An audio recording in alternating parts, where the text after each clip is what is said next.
Consider for a moment your daily routine.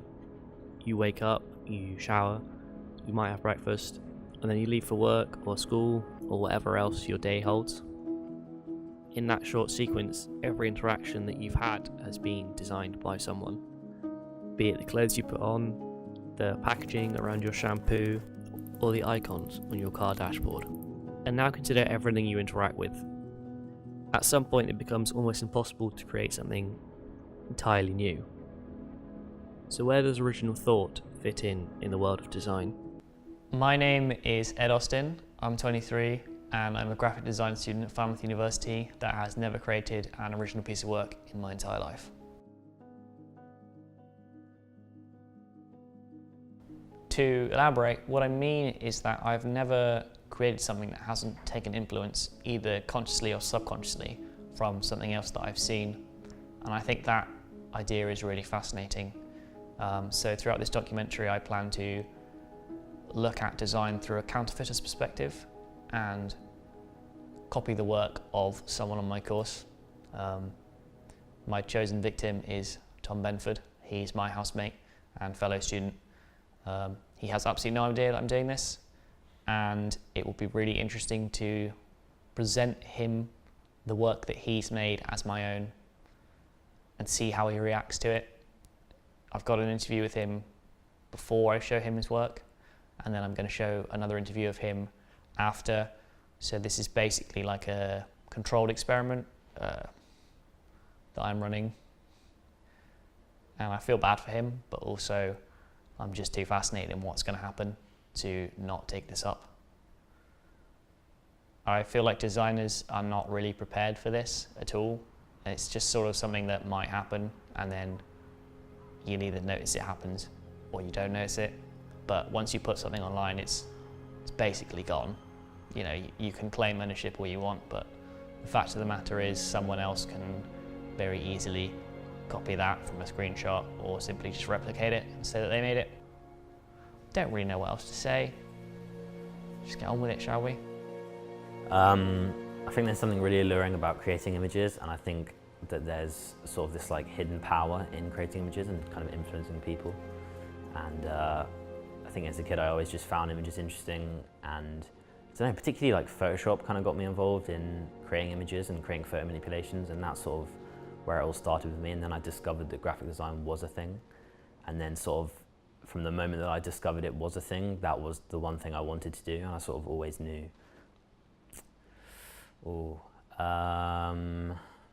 Like specifically graphic designer? No. Or just anything? It's generally design related. I'll even classify. Okay, well, relevant to what I'm working on with my dissertation at the moment, I would say the Pioneer plaque by Carl Sagan. So it's a sort of interstellar postcard that was put onto the Pioneer 10 and 11 probes that have left the solar system, and that is a really impressive piece of design for me because it's answering a design question that it's kind of out of the realm of design, it's out of the realm of culture, and for me, the way that it's made is just incredibly clever. It basically uses a hydrogen atom as the key to the rest of the postcard, and if you unlock that one piece of knowledge, you have the whole rest of the postcard that you can understand. And I just think that all the elements on it are just like almost perfect. Just such a clever piece of design. Okay. You brought with you a project you're working on. I have. This is a project based on Cassini. So Cassini is a spacecraft that was sent to Saturn, launched in 1997. And this is a project called Dear Cassini, and it's basically about humanizing and personifying Cassini, because I feel like as humans, the way that we interact with things, the way that we can connect with things is by kind of giving them human qualities. And so when you're looking at the articles about Cassini and you're looking at the videos of the controllers at NASA, they're kind of, you know, they're crying because they're steering this craft into Saturn, and the craft's going to die, and it's like this becomes this person, it becomes this thing with emotions and this thing with a history. And so this project kind of looks at taking that and putting it into a few objects that kind of summarize Cassini's existence. So for example, there's a gravestone with Cassini's last words. So it's just the last few binary digits that Cassini sent back to Earth. There's the last letters that Cassini sent, so it's kind of like an exchange between NASA and Cassini, sort of like love letters. Yeah, and obituary as well, summarising Cassini's life, but kind of alluding to the fact that it did all this amazing. It took over 450,000 photographs, travelled 4.9 billion miles. It never mentions that it's a spacecraft, so it tries to kind of trick people into thinking that, oh, it could be a person. And I just think that's a really interesting way of kind of curating what Cassini did in a way that people could actually connect with and understand. Back before I came to university, I used to be a part of a little kind of industry that kind of focused around Skype and YouTube, and I was in the kind of section that did photo manipulations. One of my most successful ones, which was the last one I posted, was called Biohazard. And I remember a couple of weeks after it went kind of viral in that industry world, it got kind of like 30,000 views. It kind of did quite well. Got put on a few other creative channels. I remember seeing that someone had basically taken the exact same images that I used and recreated the same photo manipulation, same color grading, a different name, but basically the same image. And I can remember commenting quite angrily on it, saying kind of, you've just completely ripped off the work. You need to just take this down. I mean, I guess it was like the greatest compliment you can get, someone kind of stealing your work, because clearly like they've made a connection to that, and that's what they say. They kind of say like, a great design is something where you go, oh, I wish I'd done that. So obviously you're quite pleased with the Cassini project. I am. Like, how would you feel if you saw that somewhere else now? I mean, I think it would really depend on like the context that it was in. It depends about the context for me. If someone just put it on their Instagram and they didn't sort of give any credit or anything, I'd be a little bit like, okay, what's going on here? Maybe comment on it saying like, this is my work, where's the credit?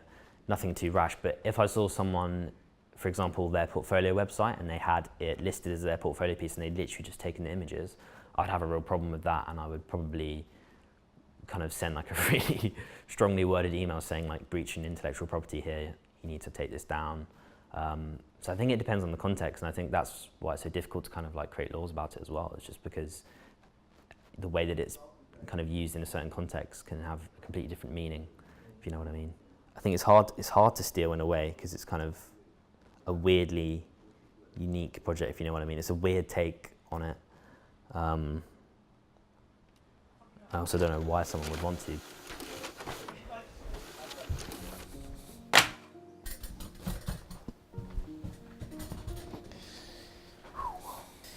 I have stolen Tom's work. He's at uni right now, and it's pretty easy for me to just go into his room and take it, to be honest, which I appreciate is not the same as going online, but you could argue it's much easier to go online and just take something by right-clicking, save as, done. You now have a copy of that, and if you want to replicate that, it's really easy. You know, you've got like the source image there, backup. So for the purposes of what I'm doing, I'm copying his entire project, process work and all. Honestly, I have no idea what his work's about. You know, it's something to do with Cassini, and I know what that is. It's a probe, but it's about its last words. I'm not going to read too much into it. I feel like just presenting him with an outcome that he spent a lot of time on, that I don't really know anything about, is going to be more impactful than just presenting him something that I've copied but have now learned about. Because at the end of the day, when you copy stuff, you're not really necessarily going to pay attention to what actually it is and how it's made, and what the specifics of it are. You're just going to kind of think that looks nice and take it. It's a lot of stuff that's handwritten, which won't be too hard to copy. I'll write it out in my own handwriting. And there's a lot of digital work as well, which I can probably get off his laptop, to be honest. It is interesting to look at his work from the point of view of copying it, rather than just critiquing it like I normally would. I'm just going to sit and copy this. I'm going to take this to uni with me tomorrow. He's not coming in tomorrow, and he hasn't looked at this project in a little while because he's working on something else at the moment. So I'll take this in with me, copy it, and then that way I'll have a copy and I'll put it back before he realises try and do it all quickly. I suppose that's kind of part of it, really, is that he isn't ready to know until it happens. But yeah, it should be quite interesting to see how he reacts in the end. I'm going to see how he feels about the comparison of the two projects as well. How he feels about his work, looking at it next to mine. If he kind of feels that there's any difference between them. I mean, they are direct copy. There will be direct copies of each other, but will he still feel that his work is better, even though it's the same work, kind of thing? And how he'll feel actually just being shown some of his own work that's been copied.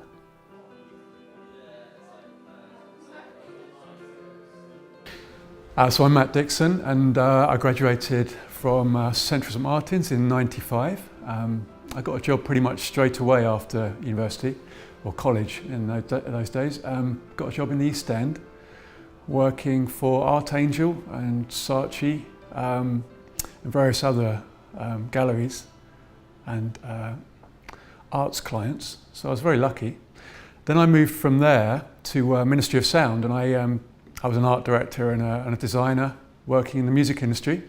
Then I went to Sony Music, and then mini discs came in, and I was working on tiny little formats. Didn't much like that, so I went back into the arts, and I worked for English National Opera, South Bank Centre, Hayward Gallery, and gradually moved into the arts full time. Joined an agency called AKA and became a creative director. I worked as a creative director for 9 years, and then I discovered a love of teaching, a passion for teaching, and so I moved into teaching full time nearly 2 years ago now. Why do you design? I design because it keeps me interested in the world of design. It keeps me engaged with design as practice. I like working with clients. I like seeing my work out there. I like people engaging with my work. It's important that I carry on practicing alongside my teaching. I think both add elements to each other. I think it's a good balance.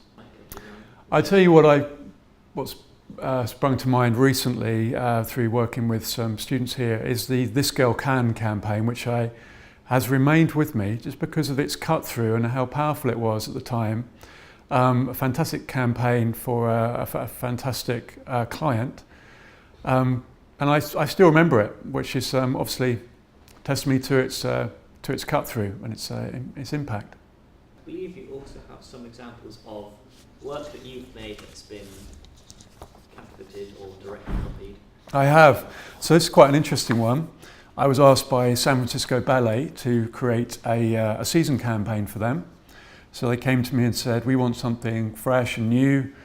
Simply, I wanted to put that ballet company in an otherworldly context, but quite visually striking. This is an example of two dancers that I shot or directed, and I placed them simply in this context of this otherworldly natural environment.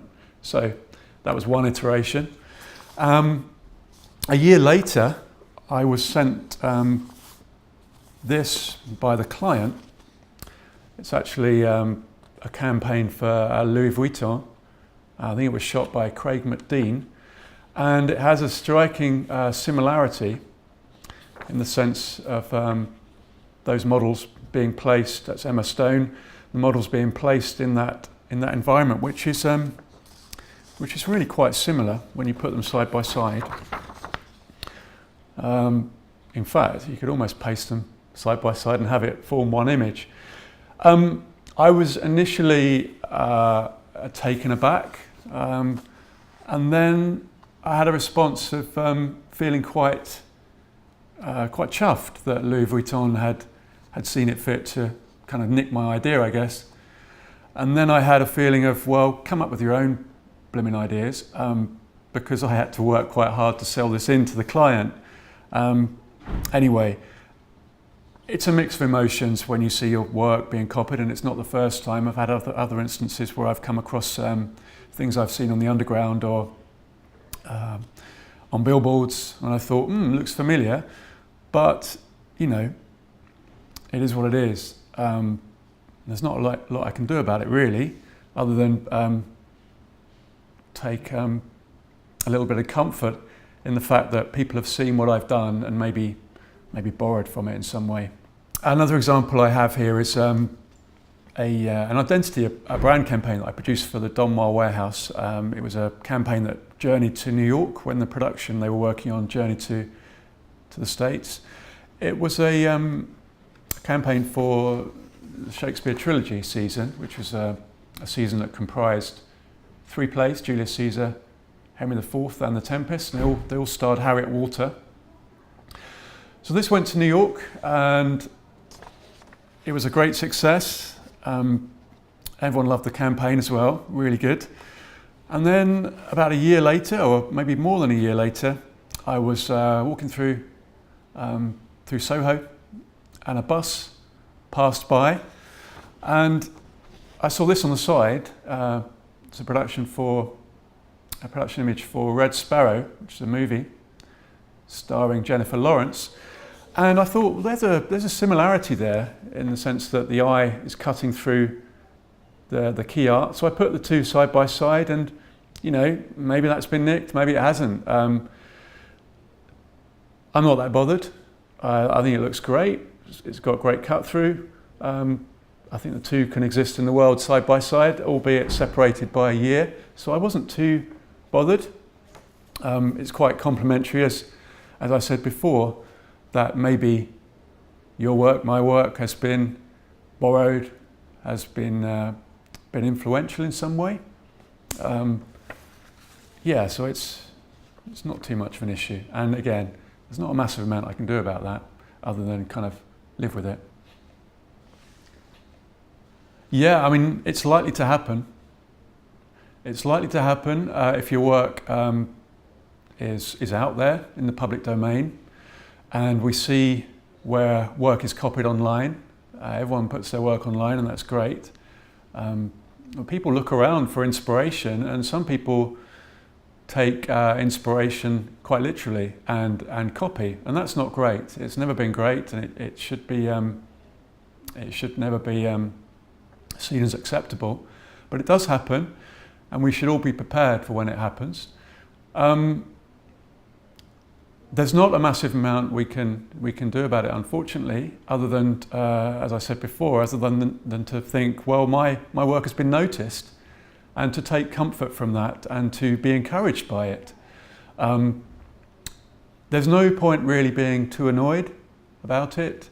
Hopefully justice will prevail, and your work will be seen to rise above that level of it being copied. But I'd basically say to people, yeah, take comfort in the fact that people are looking at your work and noticing your work and being inspired by it. Yeah, not to be too wound up by it. My name is Steve. I'm currently working as a senior designer at Falmouth University, and I currently also work as a freelance designer, and I've been working in the industry for about 16 years. What brought me into it was actually a love of magazine design. I was really interested in how people shaped the information that I would engage with in lots of different magazines. I've always been really into like punk and sort of self-publishing, so fanzines and things like that. And even before I had any notion of what graphic design was, I would create fanzines, create graphics and posters for bands and things. Some bands that I was in and other bands for friends. And then I suppose in my early 20s I wanted to formalise that into some sort of actual job. And so yeah, I went to study.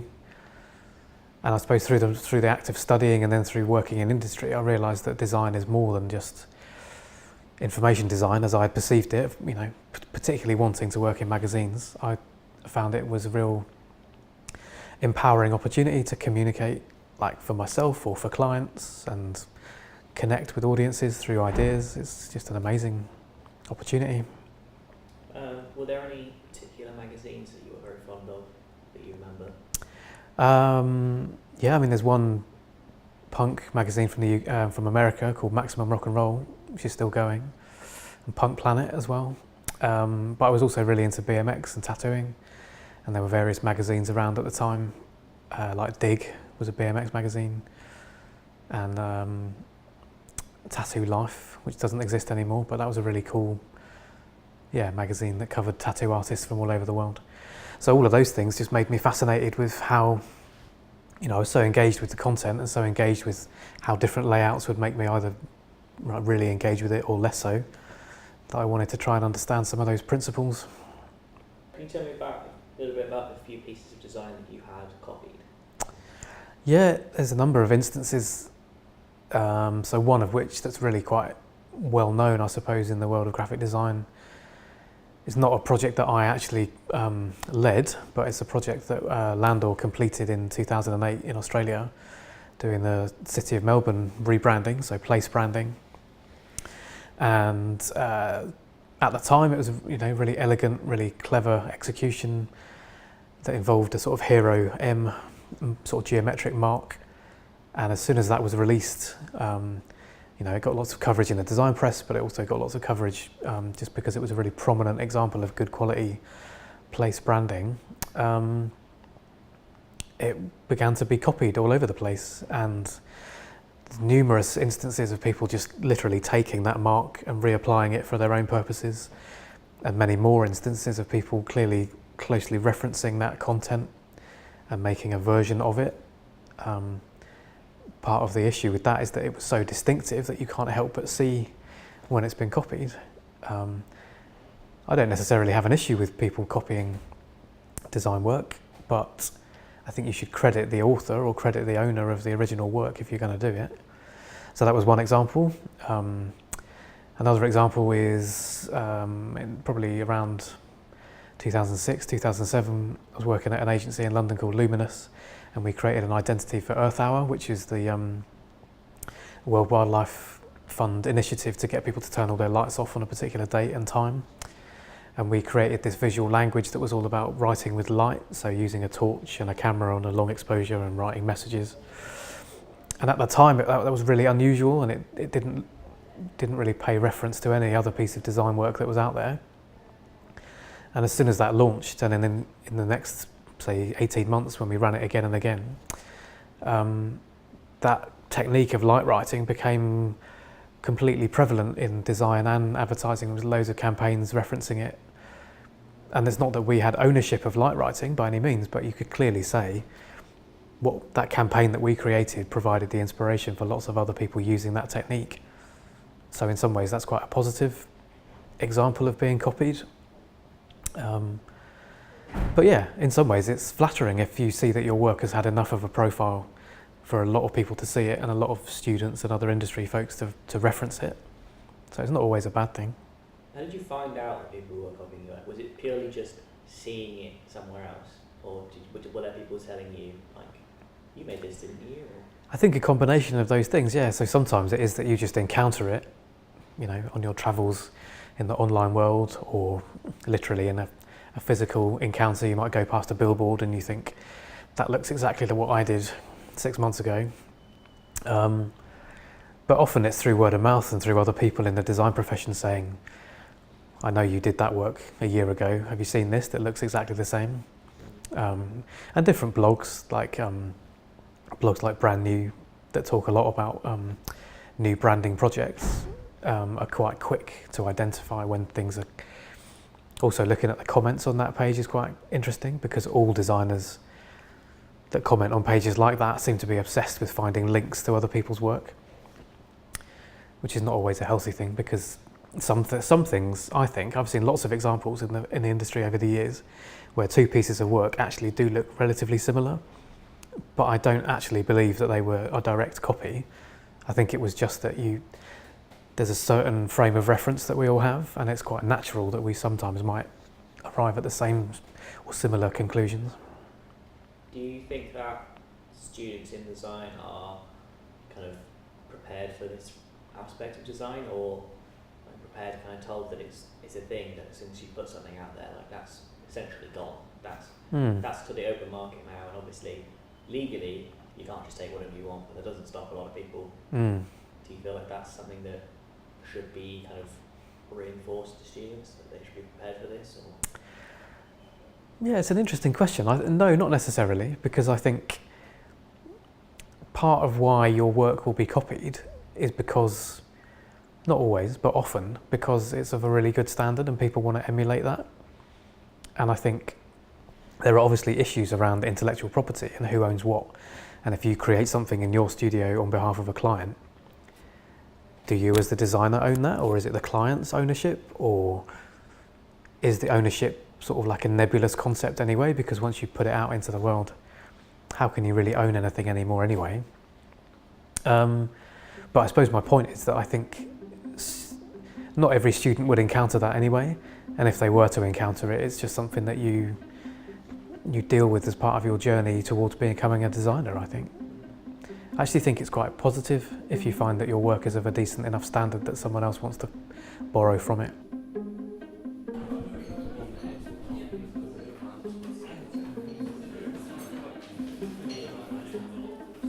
So one thing I did the other day was go around the studio and ask all of my fellow students how they felt about counterfeiting and copying. And basically everyone I spoke to told me that, well actually no, everybody I spoke to told me that it wasn't really great and that it's not really the sort of thing you should do, and it's pretty bad overall. Generally very negative views, and that they wouldn't really think it was acceptable to do. Following day I went into the studio again. I asked everyone that was there to answer a question for me anonymously, just to write yes or no onto a little slip of paper and fold it up and pop it in this bag, so that I had no idea who wrote what. And the question was basically, have you ever copied anyone's work? And I expanded that into being, say that they'd seen a magazine article they liked, and they quite liked the layout of this magazine, so they used the layout, but without actually saying, oh, this layout was borrowed from wherever they got it from, as an example. Out of the 66 people I asked, 41 of them answered yes, and a following 25 of them said no,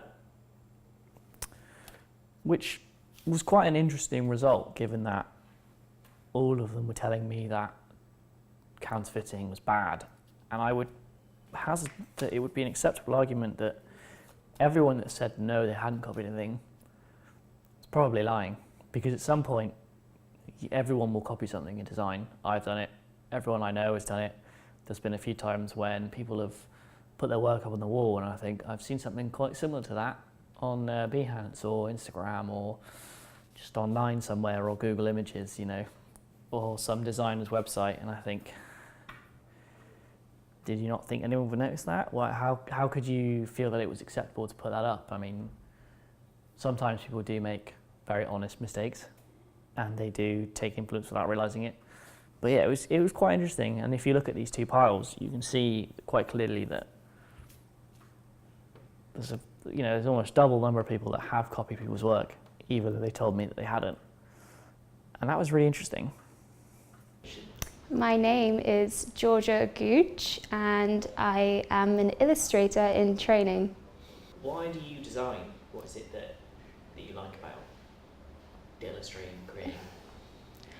I love it because illustration's everywhere. It's kind of, I don't know, I feel like I loved illustration. I knew I wanted to do something along those lines when I was young, because when I went to London with my parents, I used to see, when we used to walk along the underground, we used to see all these massive posters on the underground, and I was so small, and everyone was just walking past them as if it was like, it was in the norm for them, but it just kind of really spoke to me, and it kind of, I don't know, it was just so, like, it kind of mixed in with like society so much, but it stood out at the same time, and I thought it was so powerful, and there was something I love about that. So, can you tell me about a piece of work that you really like that someone else, they would go with that? I mean, I love Raymond Briggs, I love Quentin Blake, I love all the classics, and I try to not copy their style, but kind of use their the brush strokes or the medium they use, and try to like kind of shape my own style in that way. I think you brought some work with you. Do you want to talk about that for a bit? Got some work. Oh yes. So, I should probably tell you about my character George. Basically, this is going to sound really mad, but it's an artist thing. And there's this character George, and he's a Queen's Guardsman. He's in this he wears this, so he wears like the classic puffy hat. It probably has a name, I can't remember I don't know what it's called, and red uniform.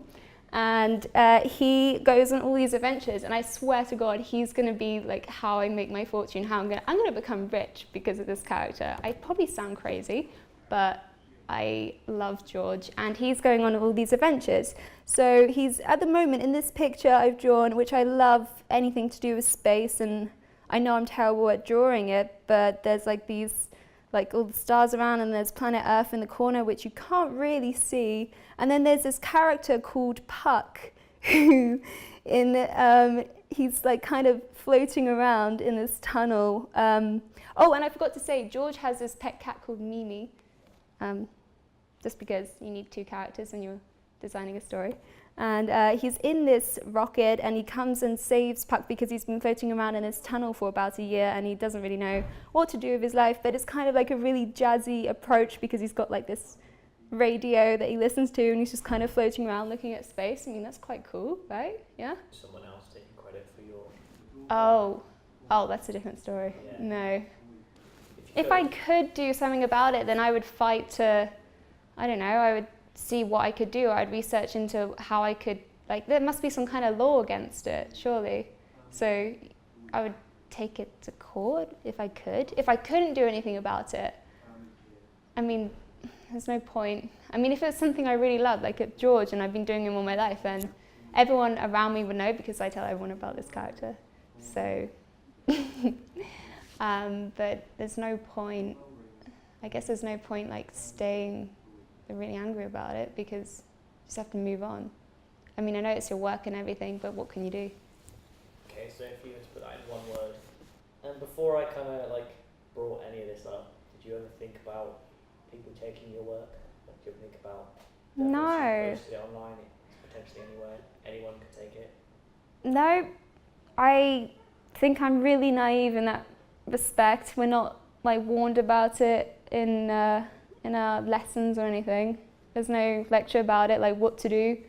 I guess that's kind of a bad thing. We should be warned about it. We should be told what do you do if this happens? Because does it happen a lot? You don't know. Oh, it does? Well, then how? Surely if it happened a lot, then we'd be made more aware of it. Surely. Georgia raised an interesting point. So I decided to go have a chat with Brian, our course leader, about the structure of our course and its content. Hiya. Are you ready? Oh, we've got the cameraman. We have. Well, he's going away now. Do you have any thoughts on counterfeiting and design theft, particularly negatively? Yeah, I suppose counterfeiting in design and copying others' work is bad. I think ultimately the area can be confusing. For example, you might suggest that to try and find the best idea, you look to life rather than design. One of the kind of bonuses and downsides of research in a kind of contemporary sphere is that within a very sort of short period of time you can find 300 versions of a museum identity or crisp packaging, whatever it might be. And so it's a very crowded marketplace. Now a good designer will actually, so we would call that category language.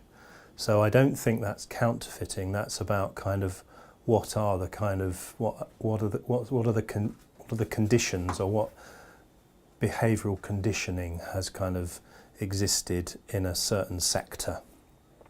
So you might sort of say salt and vinegar crisps are always green. In my day they used to be blue. So by using a colour, that's not counterfeiting, that's about working with the language that already exists. Likewise, the sort of visual language around luxury brands, you know, if you look at fashion brands, they all have a certain kind of, normally there's a certain edited aspect to their kind of positioning. So there's kind of nuances around working within a certain category, which I don't think is counterfeiting. It's actually working within the parameters of your known audience or your known sort of market. I do think that as in terms of teaching about it, as an undergraduate, I think what we would be doing is encouraging you to come up with original thoughts. Obviously, we've also seen that there's a kind of classic scenario where someone might come up with an idea and you kind of think, isn't that the same as something someone else has done? Actually, when you look back through their sketchbooks, you can actually see a very clear journey of how that idea developed, and often, if anything is ever brought up in a sort of, well, in any context, that's what you would look at. So it might not be the designer's intention to copy something. It might be that just good research and analysis of the problem has led that to them. But it's always galling when someone says, "Oh, have you seen so-and-so?" And you go, "Oh, no," because you've genuinely... So anyone who has basically counterfeiting design is kind of criminal. I mean, having said that, it doesn't really move the world forward. So if you go into an Aldi or, you know, or a Lidl or something, you'll see all of their packaging is what one would call "me too." That's a phrase in industry where it's "me too." You're like that, and I'm going to be like that as well. But they copy things so directly. You know, you might ask yourself, well, look, that's what they do because they're trying to persuade customers that, you know, this is an alternative to the bigger brands. Would you want to do that as a job? Not me personally. I don't think it moves the world on in any way whatsoever.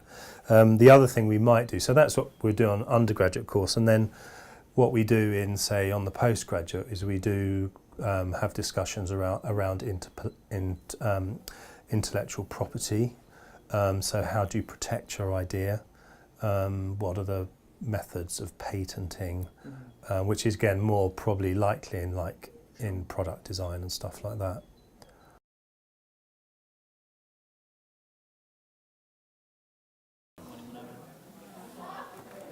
So, you know what I've been working on? Yeah. Do you know what I've been working on? Well, I'm assuming that you've been working on duplicating my project. Yeah. What do you think?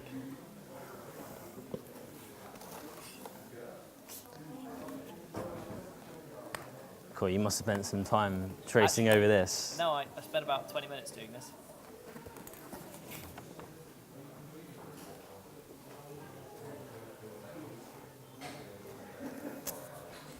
There's some good idea generation. Yeah? Yeah.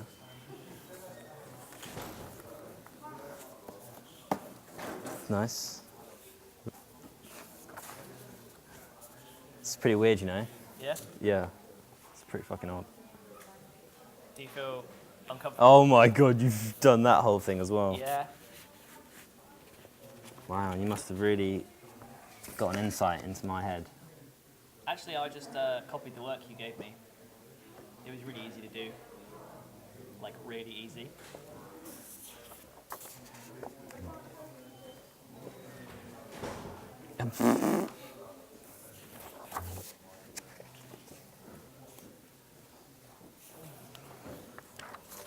Yeah, these are pretty similar, these ones here. Yep. So these are direct prints, because I hope you're going to hand this in. I am, yeah. Steve's going to be like, this is the best one. Wow, Ed, I've never seen anything quite like this. How do you feel? I feel deceived. Bet you've been telling everyone all about it, haven't you?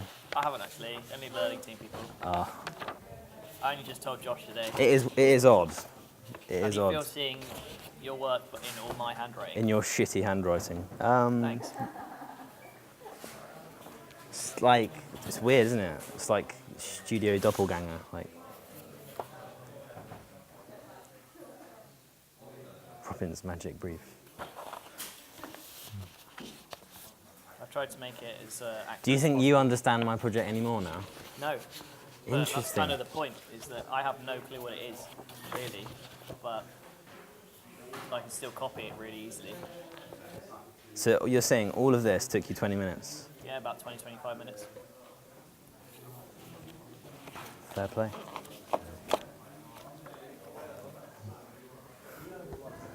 Good. It's weird, I'm not gonna lie. But I'm not surprised.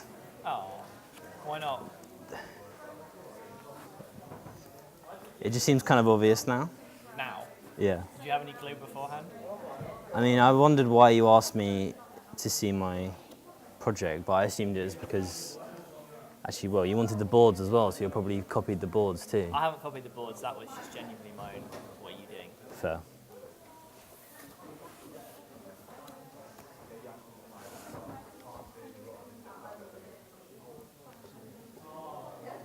I don't believe that it took you 20 minutes to write even that one out. I've got a time lapse. I reckon that's going to take a while. Well, it took me a while to make it, to be fair. Yeah, Josh said it took you 4 hours. It took me all day, to be honest. But creating's different from copying, isn't it? So, after having seen what I've made, in all honesty, how do you feel about it? Like, completely honest.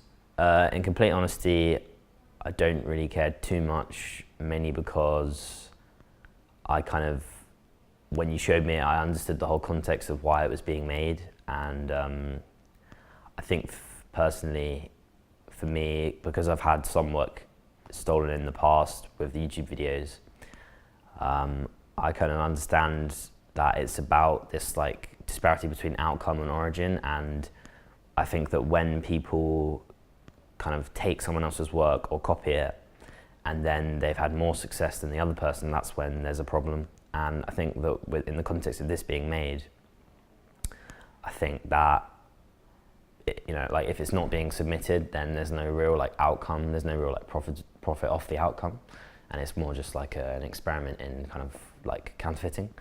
But if it was to, for example, if you were to put it online, it was to receive lots of interest, or if it was to be submitted to be marked and actually got like a better grade, then the same thing. Like, as I said, like if we both submitted that one project as a part of the module and then your one got a higher mark, I would be like, okay, what's that all about then? But then obviously, yeah. How do you feel about counterfeiting in general? In general,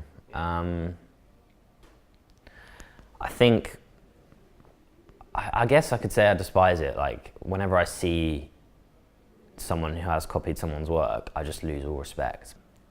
No, whenever I see on Twitter or whatever that someone's copied someone else's work, which isn't too often, but it does happen every now and then, because I do follow a few accounts on Twitter that they kind of post these posts where people have discovered that people, it's like kind of catfishing but with other people's work sort of thing, and it's just funny, like the lengths that people go to, or like, because it never really works properly, but I think there's like different contexts with how things can be counterfeited.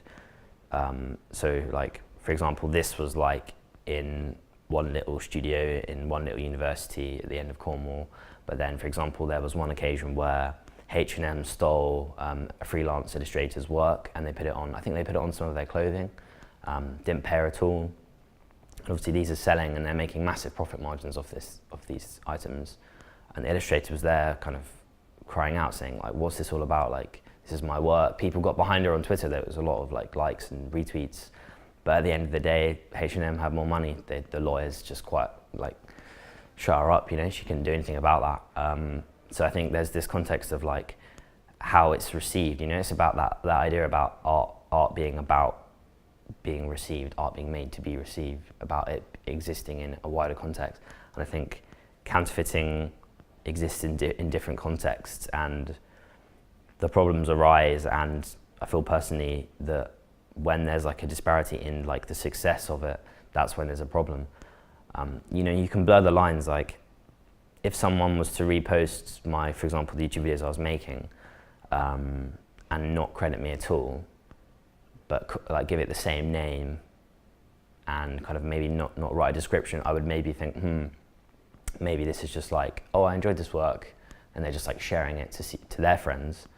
But then when they suddenly change the title, or when they try and imitate the project itself, it's like, okay, well now you're just like, I've put in this work to create this idea. I've spent hours, you know, on the video I made. It took me 30 plus hours to create it, edit it. This has all been done after school. Like, I had exams and stuff to study for at the time.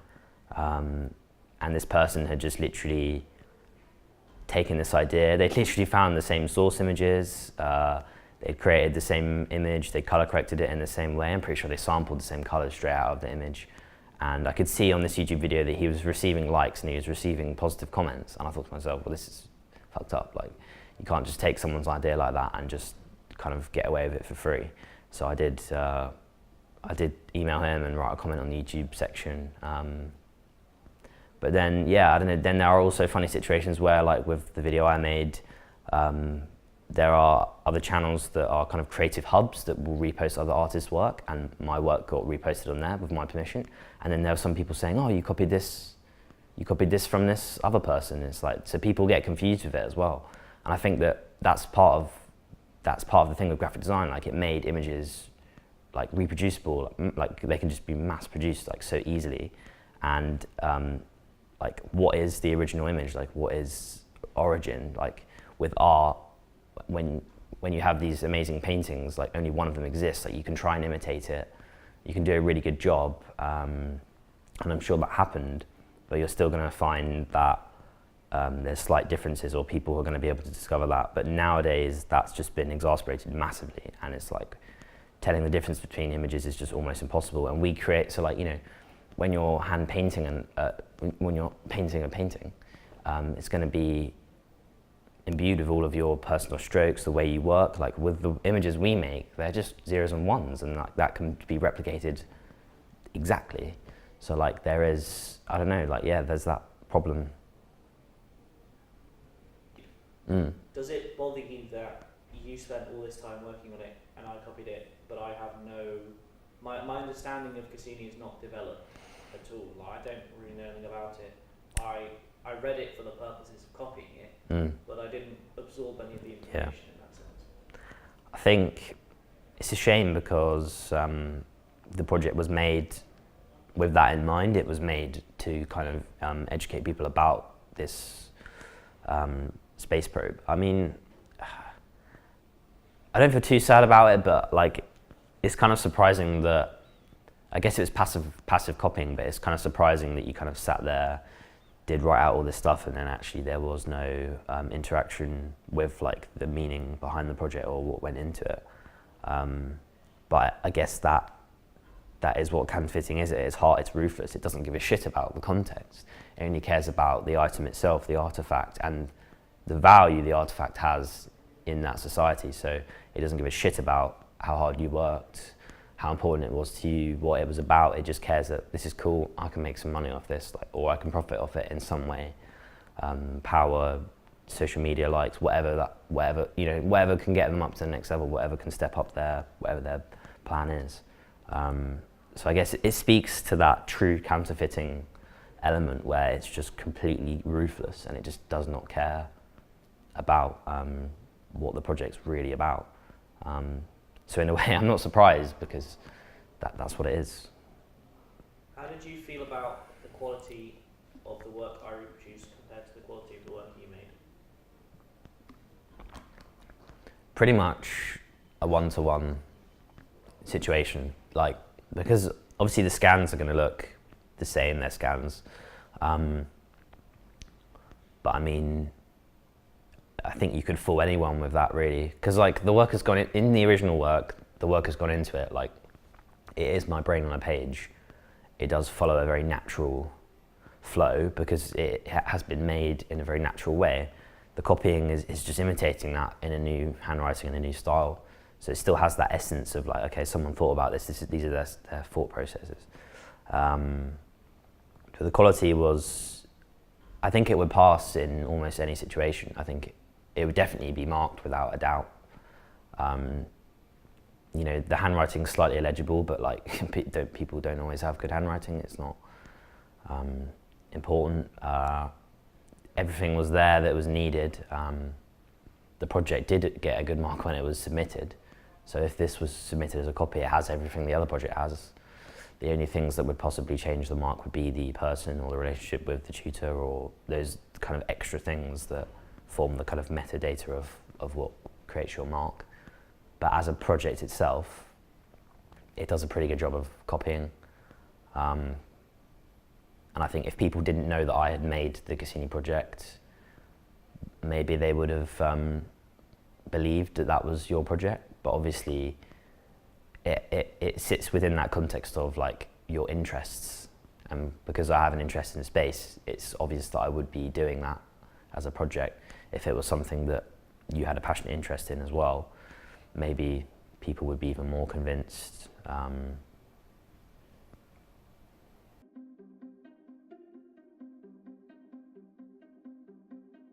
I've been working on this project for quite a few weeks now, and I've come to some personal conclusions about counterfeit design. I don't intend to make any grand assumptions towards design and counterfeit design and how it affects everyone, because I think that's a bit brazen on my part. Personally, I've come to the conclusion that I don't approve. I feel like there's a lot of design where people take existing work and they alter it ever so slightly, and they kind of feel like they put this new spin on it, but ultimately it's very similar work, or it's the same work, and I don't think that it is acceptable to try and work off of existing work. I think you should aim to be as original as possible.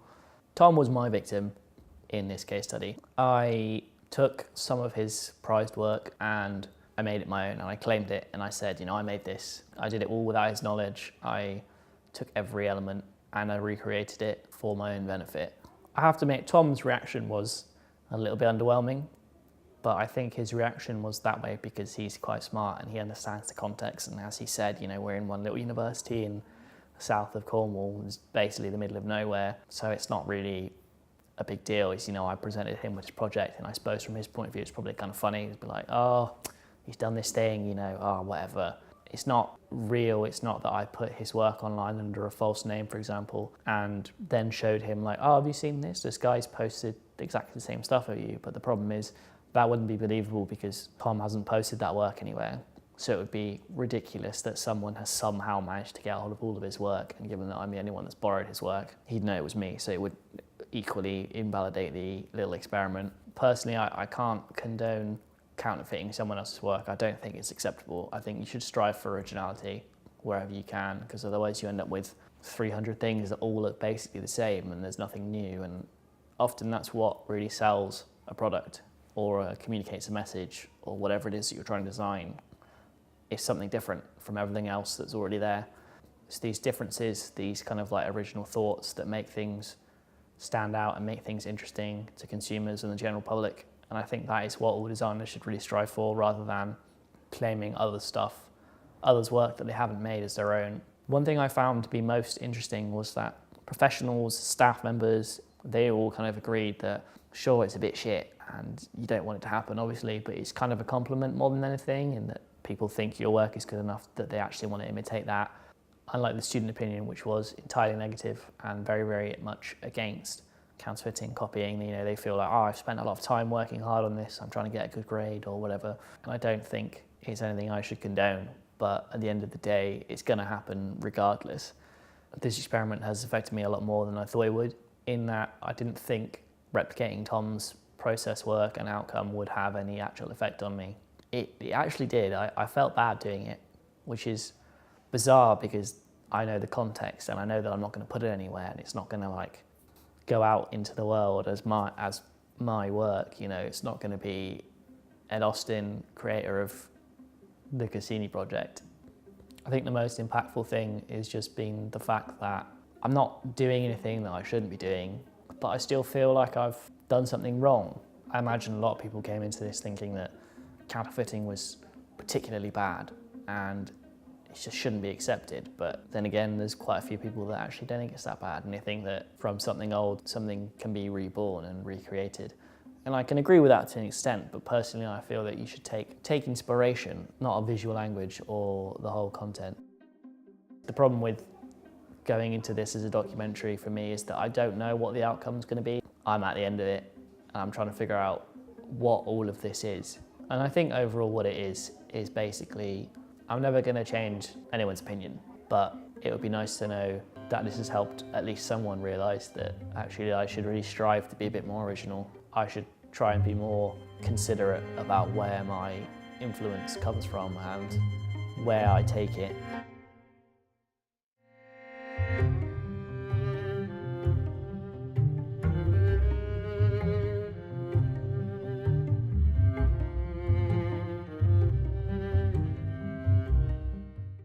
Oh yeah, give me some content, boy. Well, I've just arrived here at the studio. I'm sweaty, I'm rather hot. I'm tired because I've had to make a million boards. A million boards, eh? A million. That's a bit more than they asked for. No less, no more. Abby? 10 to the 6.